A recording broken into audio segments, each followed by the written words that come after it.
We have observed that for capturing the image or any part of the surface of the earth, few instruments are needed like sensors, platform, cameras, scanners, etc.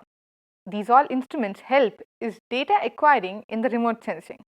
These scanning systems are of different types based on how their scanning path, in which spectral reflectance they are scanning. Based on the application also, different scanners are used. In this chapter, we will discuss about multispectral scanning, across-track scanning, along-track scanning, circular scanning, side scanning, thermal scanning, and hyperspectral scanning. The scanning system employs a single detector with a narrow field of view which sweeps across a terrain to produce an image. When photons of electromagnetic energy radiated or reflected from the terrain encounters the detector, an electrical signal is produced that varies in proportion to the number of photons. The electrical signal is amplified, recorded on a magnetic tape and played back later to produce an image. All scanning systems sweep the detector's field of view across a terrain in a series of parallel scan lines. In broad sense, different types of scanning are present where based on the material used in scanning. Multispectral scanning, thermal scanning, then hyperspectral scanning. Multispectral scanning. The multispectral scanning MSS simultaneously acquires images in a multiple bands of the electromagnetic radiation spectrum. It is the most commonly used scanning system in the remote sensing. For example, the MSS on board the first 5 Landsat missions were operational in 4 bands 0.5 to 0.6, 0.6 to 0.7, 0.7 to 0.8 and 0.8 to 1.1 μm.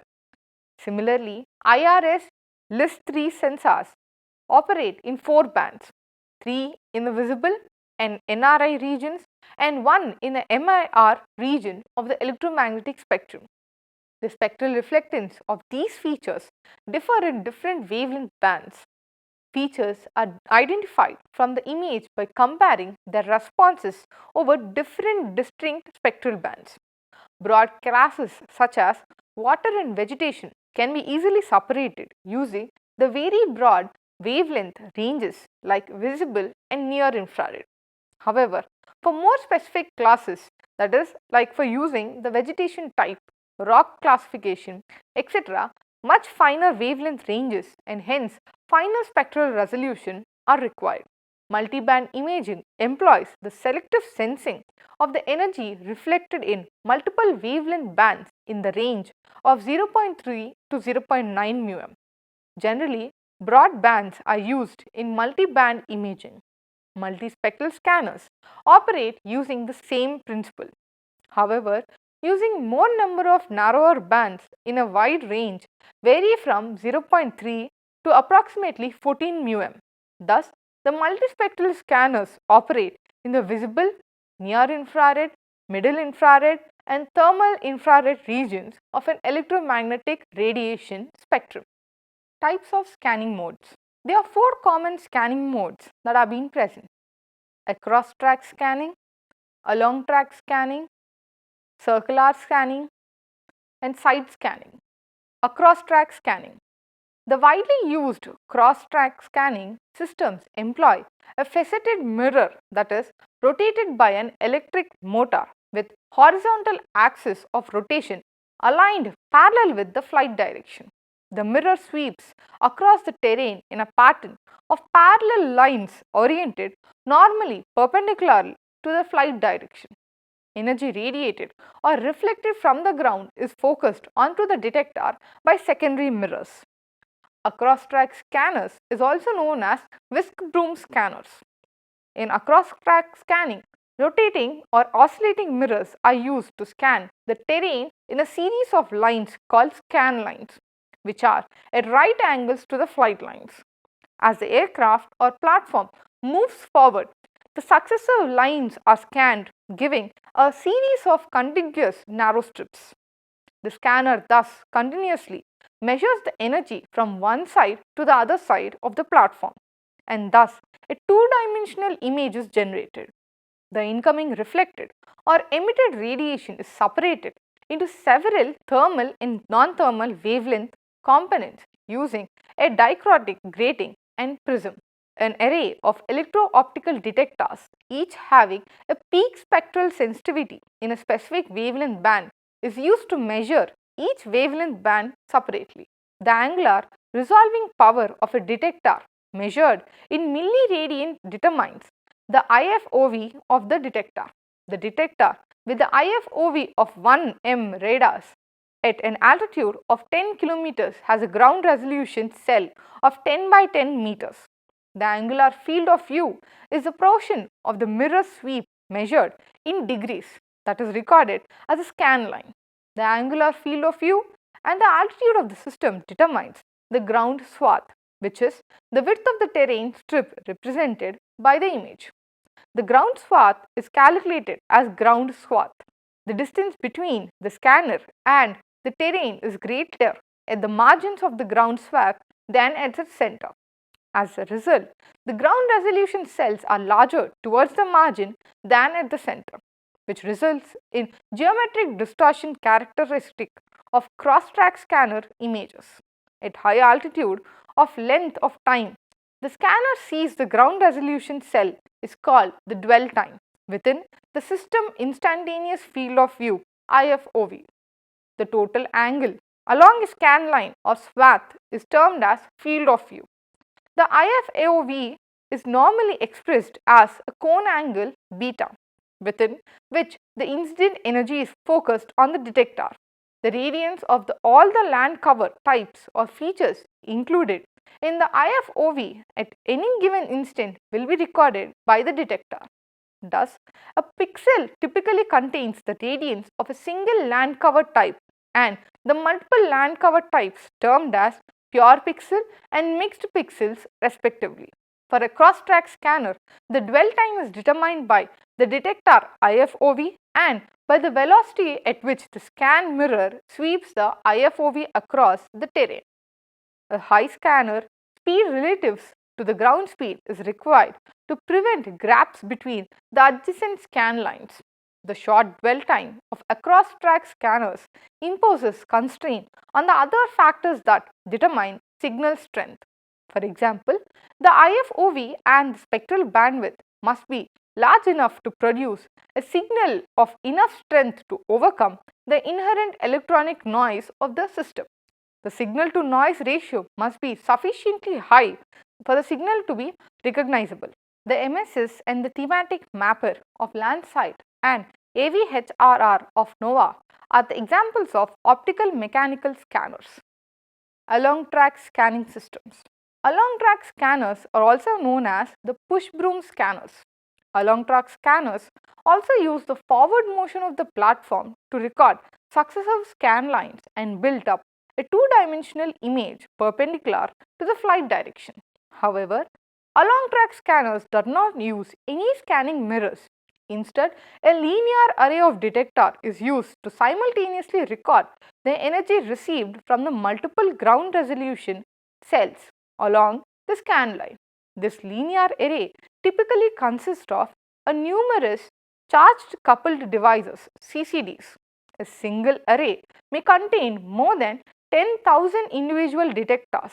Each detector element is dedicated to record the energy in a single column. Also, for each spectral band, a separate linear array of detectors is used. The array of detectors are arranged in the focal plane of the scanner in which a way, that is, each scan line is viewed simultaneously by all the arrays. The array of detectors are pushed along the flight direction to scan the successive scan lines, and hence the name push broom scanner. A two-dimensional image is created by recording the successive scan lines as aircraft moves forward. The linear array of detectors provide longer dwell time over each ground resolution cell, which increases the signal strength. This also increases the radiometric resolution. In a push broom scanner, The size of the ground resolution cell is determined by the IFOV of a single detector. Thus, the final spatial and spectral resolution can be achieved without impacting the radiometric resolution. For scanning systems, to achieve finer spatial and spectral resolution, the dwell time for each ground resolution cell must be increased. One method is to eliminate the scanning mirror and provide an individual detector for each ground resolution cell across the ground swath. The detectors are placed in a linear array of focal plane of an image formed by a lens system. The long axis of the linear array is oriented normally to the flight path, and the IFOV of each detector sweeps a ground resolution cell along the terrain parallel with the flight track direction. The along track scanning refers to this movement of the ground resolution cells. These systems are also called as push broom scanners because the detectors are analogous to the bristles of a broom pushed along the floor.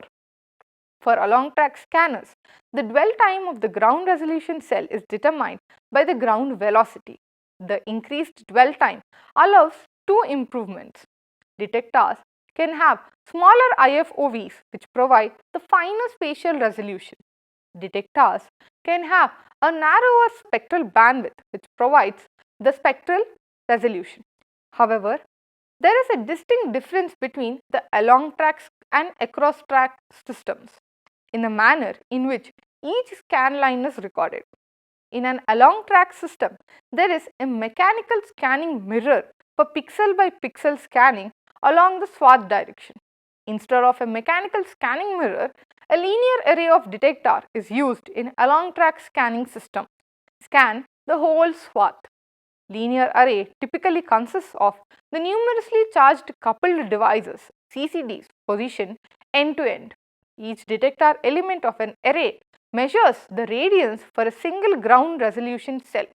Thus, the size and the IFOV of a single detector determines the spatial resolution of the system. Circular scanning systems. In a circular scanning system, the scan motor and the mirror are mounted with a vertical axis of rotation that sweeps a circular path of the terrain. Only the forward portion of the sweep is recorded to produce images. An advantage of this system is processing and displaying systems are designed for linear scan data. Therefore, the circular scan data must be extensively reformatted prior to processing. Circular scanners have short dwell timers comparable to those of cross-track scanners. Circular scanners are used for reconnaissance purposes in helicopter and low-flying aircraft. The axis of rotation is tilted to point forward and acquires images of the terrain well in advance of the aircraft position. The images are displayed in real time on the screen in the cockpit to guide the pilot. Side scanning system. The three types of scanners just described are passive systems since they detect and record energy naturally reflected or radiated from the terrain.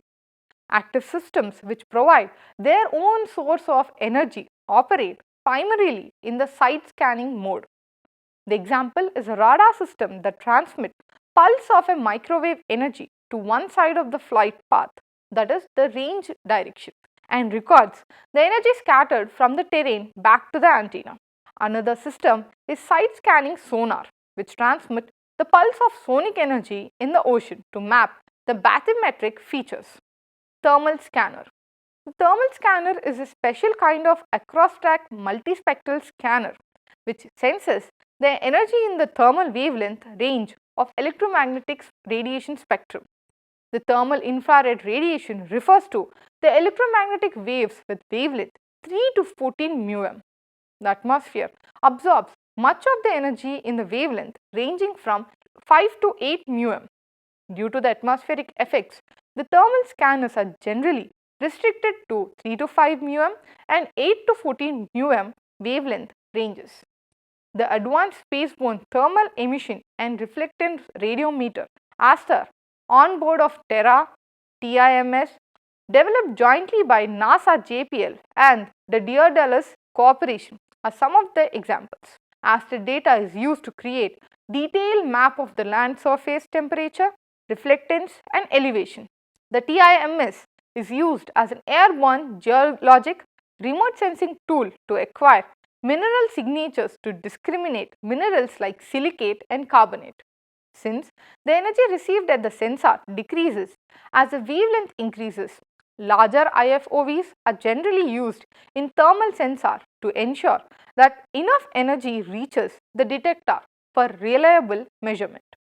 Therefore, the spatial resolution of the thermal sensor is usually fairly coarse relative to the spatial resolution possible in the visible and reflected infrared.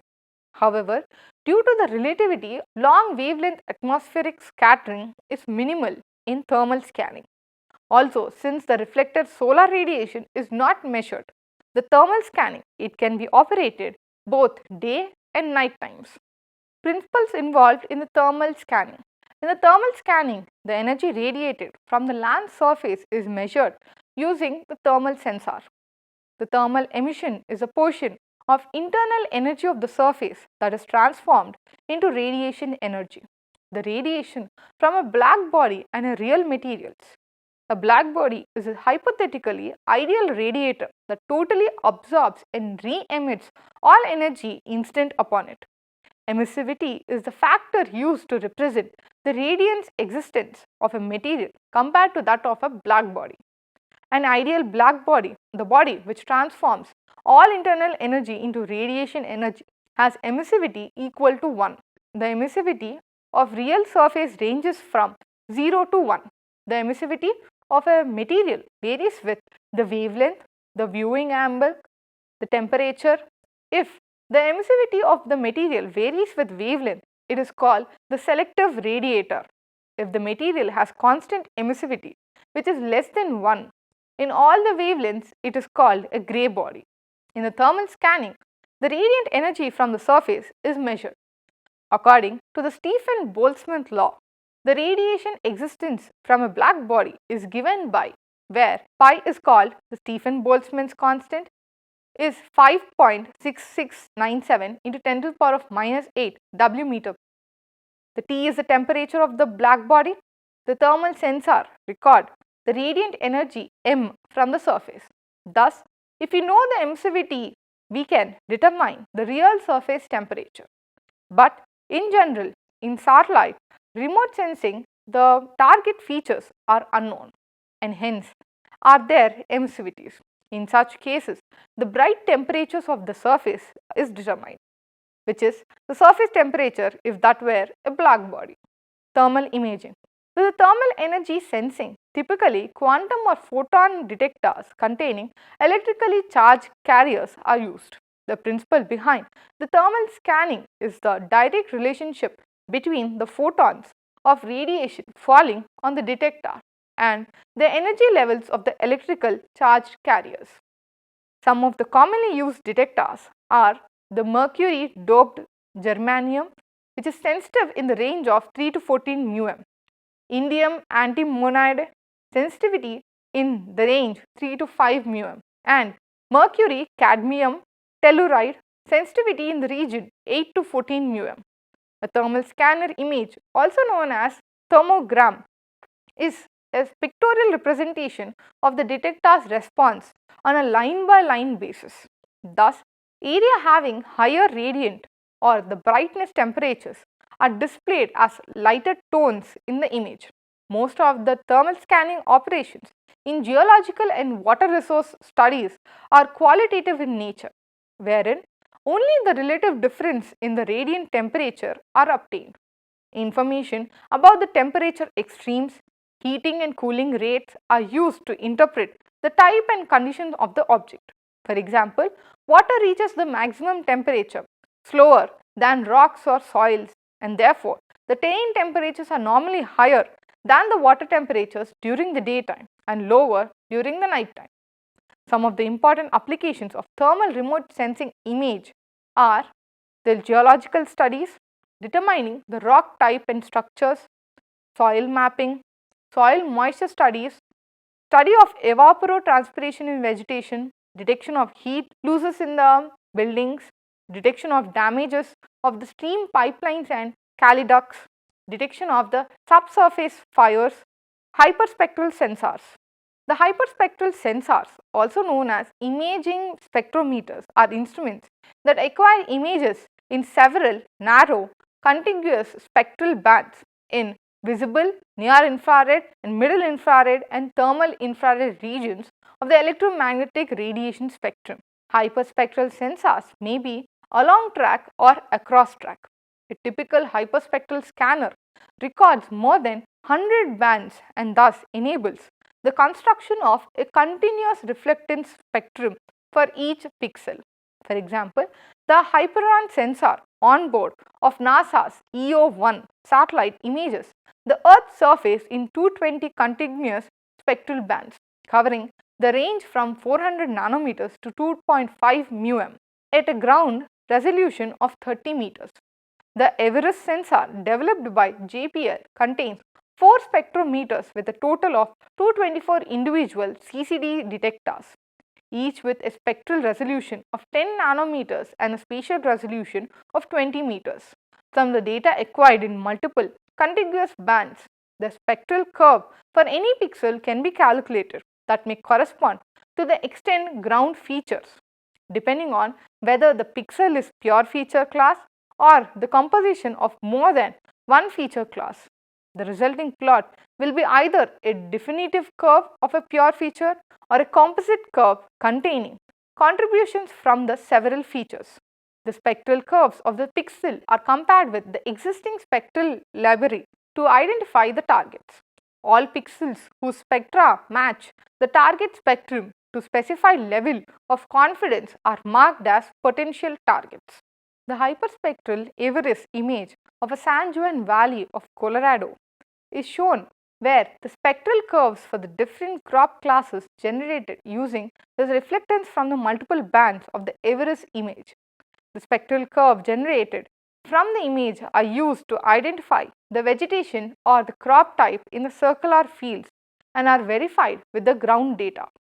The hyperspectral imaging has wide-ranging applications in mining, geology, forestry, agriculture, and environmental management. Conclusion: there are different types of scanning based on different spectral reflectance, use of thermal radiation, and also based on application. Multispectral scanner simultaneously acquires images in multiple bands of the electromagnetic radiation spectrum. The multispectral scanners operate in visible, near infrared, middle infrared, and thermal infrared regions of the electromagnetic radiation spectrum. A cross-track scanner is also known as whisk-broom scanners. In a cross-track scanner, rotating or oscillating mirrors are used to scan the terrain in a series of lines called scan lines, which are at right angles to the flight line. Along track scanners is also known as push-broom scanners. Along track scanners also use the forward motion of the platform to record circular scanning system. The scan motor and mirrors are mounted with a vertical axis of rotation that sweeps a circular path on the terrain. The thermal scanning is a direct relationship between the photons of radiation falling on the detector and the energy levels of the electrically charged carriers. Hyperspectral sensors, also known as imaging spectrometers, are instruments that acquire images in several narrow contiguous spectral bands in visible, near infrared, middle infrared, and thermal infrared regions of the electromagnetic spectrum. The hyperspectral sensors may be along track or across track.